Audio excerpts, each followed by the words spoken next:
Hello all, I'm Sai and you're watching The Book Dragon. In today's video, I'm bringing to you my top 15 favorite reads of 2020. I ended up reading a lot of books in 2020 and today I'm going to list out my top 15 favorite fiction books. Please believe me guys, while I sat down to choose my favorites, I ended up with a total of 30 books. I didn't want this video to be ridiculously long, so I just narrowed down the list and I could not bring it down from under 15 books. So without any further ado, let's get into the books now.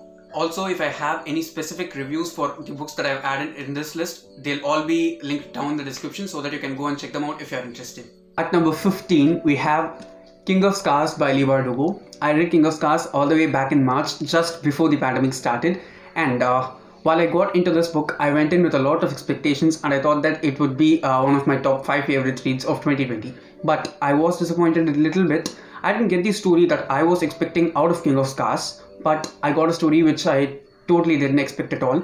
And there's this specific character who's called Zoya Nazilinski, and she's the main focus throughout this book if you ask me.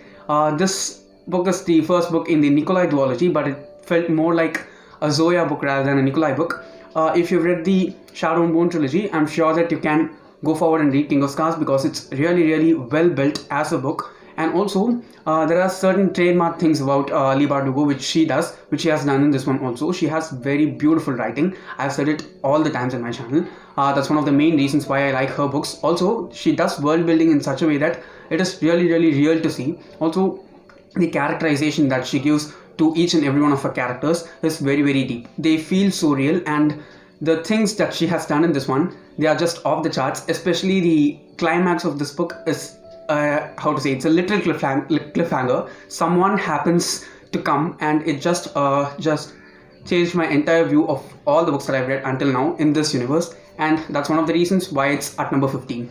At number 14, we have Release by Patrick Ness. This is a YA contemporary book dealing with the story of a boy named Adam, and he's at the final stages of his high school and he's to get into college after finishing high school right now.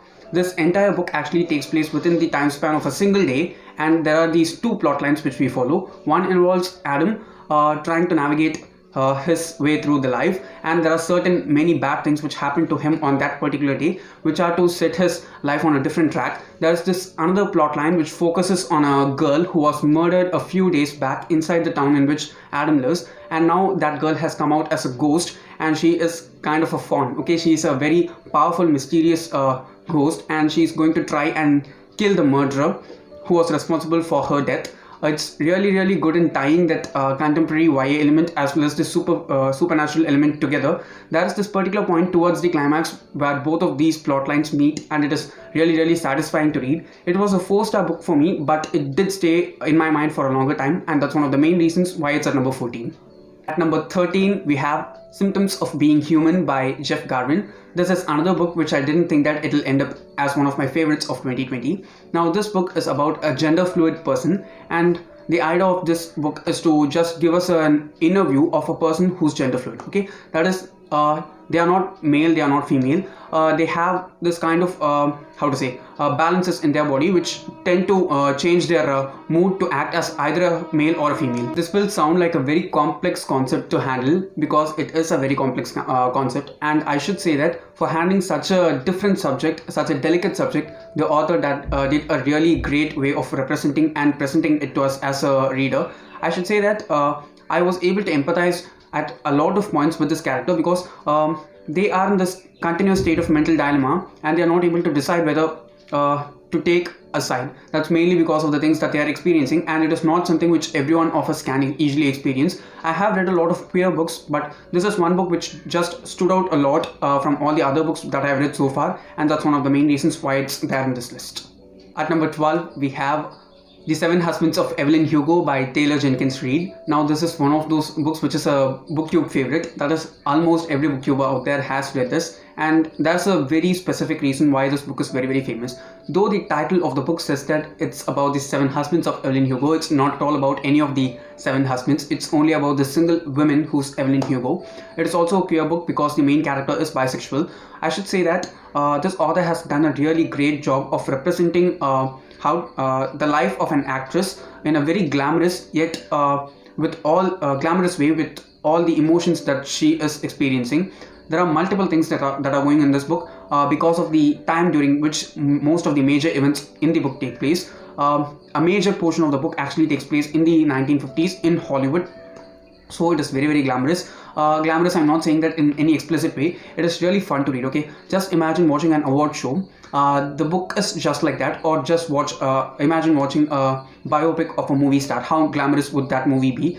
This book was such a book for me. It is historical fiction with a lot of elements of contemporary type into it, and it was a really good read.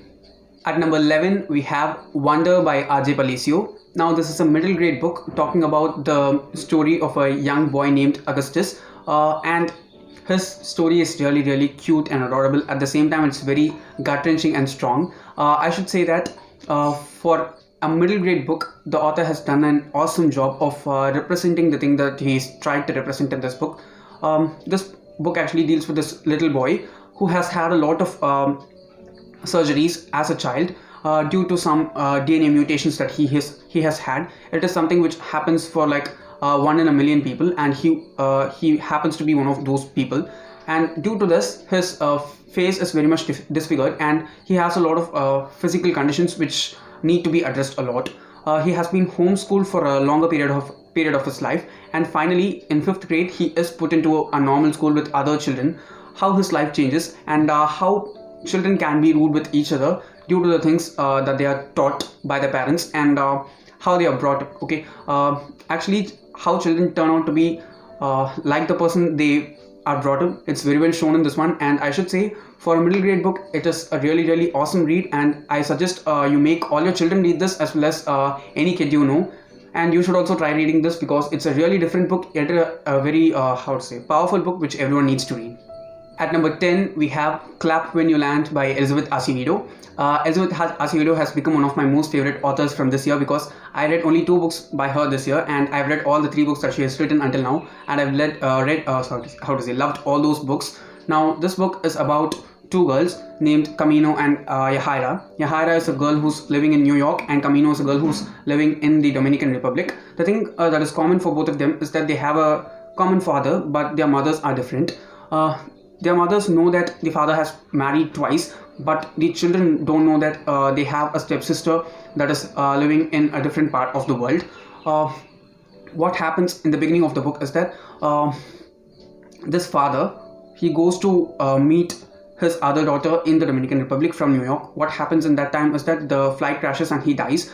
As a result of the repercussions of his death, the children find out that their father had another marriage, and they have a stepsister who's waiting in the other side of the world, and they realize that that other person is the only person in the world who can experience the things that they are feeling at that time. There's a really beautiful sibling relationship which blooms in this one, and it is really, really good to read. So also it is written in verse. You can read it very easily and quickly. The writing of Elizabeth Acevedo, like in any other of her books, is very, very powerful and subtle at the same time in this one, and that's one of the main reasons I liked it a lot. At number 9, I have a children's book, and I do definitely think that everyone in this world needs to read this book, and it is The Boy, the Mole, the Fox and the Horse by Charlie Mackesy. Now, actually I wanted to buy a physical copy of this book, but it was way too expensive for me. It is an illustrated book, so I can say that if you want to buy a book and read it, and if you can afford buying this, please go forward because it's very much worth the money.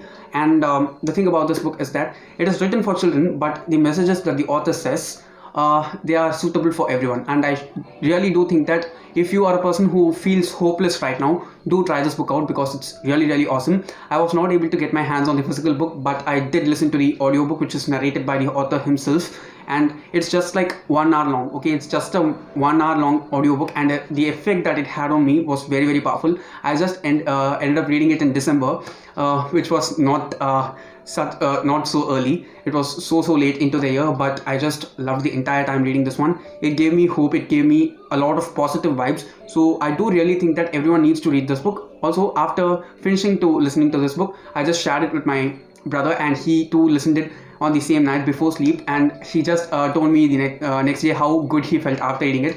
I just feel that this book is a book which has the power to spread a lot of hope and positive vibes. So I do think that everyone needs to read this. Coming on number 8, we have My Dark Vanessa by Kate Elizabeth Russell. This is a book which I read all the way back in November, so it's not that early in the year. This was one of my most anticipated releases for 2020, and I was able to read it very late into the year. Yet I'm very much grateful and very much joyful that I ended up reading it at last. It is an adult literary fiction which deals with the story of a girl named Vanessa who had a romantic affair with one of her teachers while she was in high school, while she was 15. And what happens now is we get these stories set up in a then and now kind of storytelling. The then is in 2000 when she was in high school, and the now is in 2017 while she's 32 years old and she's working in a hotel as a receptionist, I think. It was really well portrayed. I should say that if you are picking this book up, there's a lot of trigger warning for sexual abuse and child abuse in this one, so you'll have to keep that in mind and get into it. It's not at all an easy read. It's really tough to get through, but I think that everyone needs to read this book because it is something which needs to be addressed to the society, and I think that the author knew how to address it very well, because this is a very subjective book, and the opinions of this story will differ from each and every person on how they see it, but I think that it was really powerful in many ways. I do have a dedicated review for this one as well. It just exceeded all the expectations that I had. My expectations for this one itself were very high, and it ended up beating all those expectations also. I just loved it the whole time. Coming in at number 7, we have The Invisible Life of Addie Larue by V.E. Schwab. This was also one of my most anticipated releases of 2020, and I ended up listening to the book on audio because the physical book was not easily available for me anywhere near. So I should say that this is one of the most beautifully written books that I've read this year.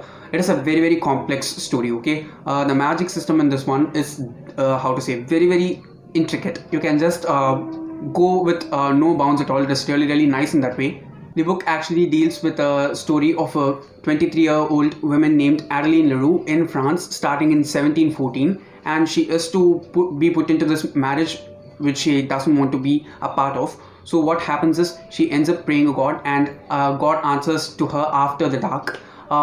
She asks for living a life that she likes to live forever. So she is granted immortality, but there's a catch for that wish being granted, and it is that every time Addie leaves a place, she'll not at all be remembered by anyone. This includes even her parents. But what happens finally is, in quarter way through the book, there's one person who does remember her, and her life changes from then. It's a really beautifully written book, guys. There are like multiple explorations of love, friendship, sex, and a lot of other things that are put into this, and I'm sure that this is one of my most favorite reads and best reads of 2020. At number 6, we have Sita, Warrior of Mithila by Amish Tripathi. I'm very sad to say that this is the only Indian book in this list, but I should say that this book stayed in my mind for a very long time. This actually tells the story of Ramayana from the point of view of Sita. The series actually proceeds as the story of Ramayana itself. We get the story before the abduction of Sita from 3 different points of view. One is the backstory of Ram, the second one is the backstory of Sita, and the third one is the backstory of Ravan. But I'm sure that this is the best of the 3 that are out yet. There are even more books to come out in the series. I should say there were like multiple instances during this book which I felt like I didn't know the Ramayana that well, because there were like many things that were explained really well by the author.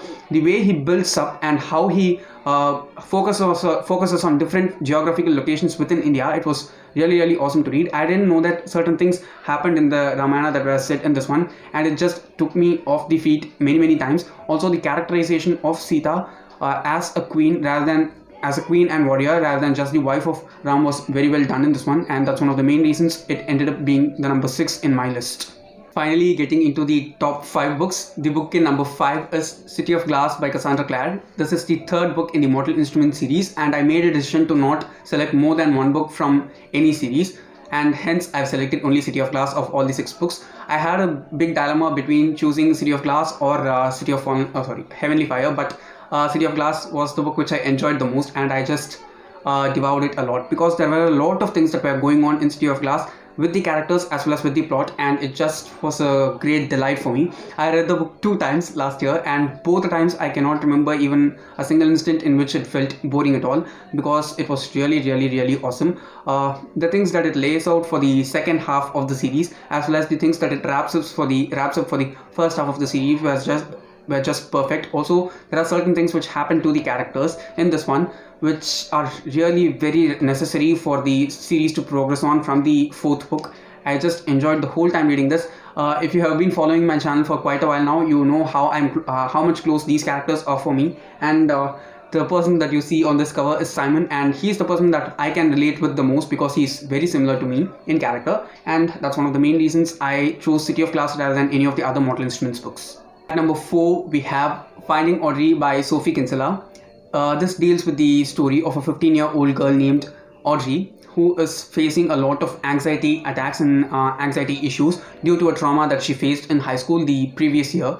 The trauma that she faced is not at all, disclosed in this book, and I think that that's a really respectable decision that the author took, because this is a kind of book which people who have experienced such things in life will read, and it's a really good decision to not just put them into such situations like that and make them read such things. Also, for the strong thing that the author handles in this one, I should say that she did a really great and brilliant job of representing and showing it to us.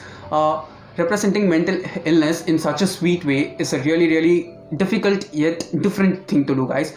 If you're a person who has anxiety issues, I'm sure that you can understand how serious it can get at times. And the way this book ended, especially the last 2 pages of this book, they were like they just made me so happy and satisfied in many ways. I did have some happy tears by the end of reading Finding Audrey, and it was just an awesome book to read. It made me feel represented in sometimes also, because I do have some anxiety issues also, but not as intense as those shown in this book. But I am able to understand how it can affect people who do have anxiety attacks and anxiety problems a lot.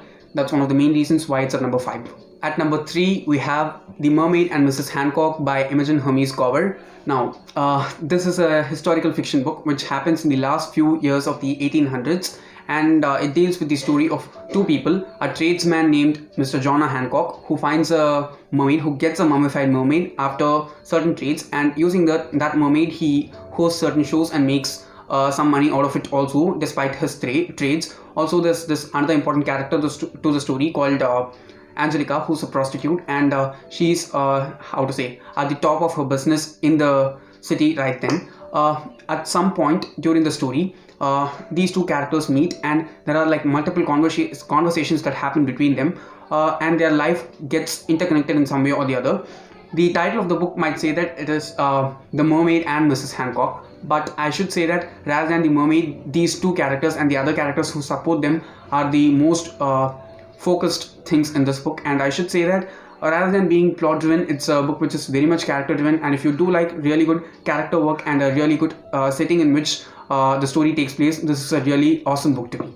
At number 2, we have Warbreaker by Brandon Sanderson. Now, this is an adult fantasy book, but by the meaning of adult, I don't say that it is explicit in any way. It has really normal content. I'm sure that even any young adult reader can easily read Warbreaker, because the adult aspect of the book is just that the fantasy world is really dense and the book is very humongous. The magic system in this book is very intricate in many ways. There's a lot of politics also that is involved. This actually deals with the story of 2 princesses named Ciri and Vivenna, and they are a part of a kingdom called, I think, Idris, I'm not sure. There's this other kingdom in which gods live, and a god king rules all the other people inside the kingdom.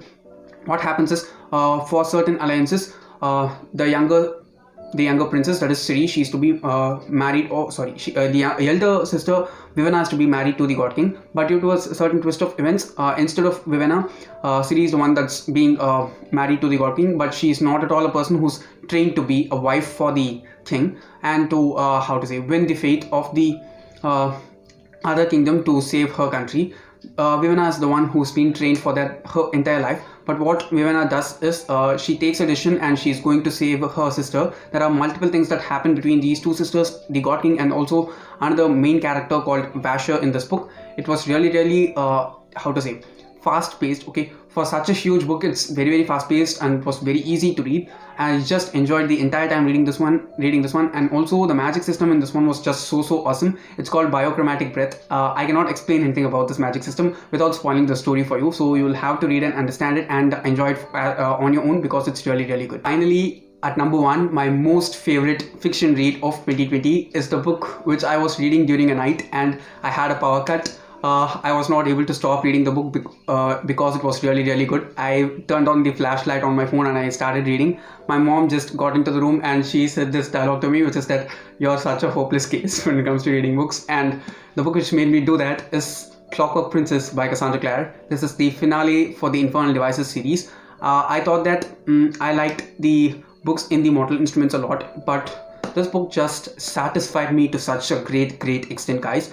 Normally I'm a person who doesn't like reading that much of romance and books. I do like watching romance and movies and TV shows, but reading romance and books, it's not such a likable thing for me. But this series as well as the Mortal Instruments changed that view for a lot for me when it came to 2020.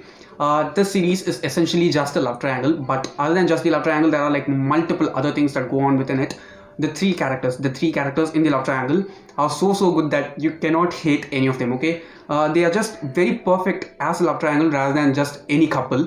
I just loved them the whole time, and especially the way in which Cassandra Clare ended this trilogy. Okay, the epilogue, while I was reading the epilogue, there were like multiple instances during which my eyes just welled up, and I did have some tears in my eyes because it was so emotional, so very satisfying, and I just felt so happy and a bit sad at the end. If you have read the series, I'm sure that you understand what I'm trying to say, because it was such a wonderful experience and also a very satisfying read. So yeah, these were my top 15 books in fiction when it comes to 2020, and my top favorite non-fiction reads will also be coming out pretty soon. I think most probably after this video. I hope you liked that as well, and if you did enjoy watching today's video and if you did get some good recommendations out of it, don't forget to give it a big fat thumbs up and also share it to your friends. If you want to get more content from me, do subscribe to the channel, because I publish new videos every Sunday, Tuesday, Thursday and Saturday. Thanks for watching and have a great rest of your day.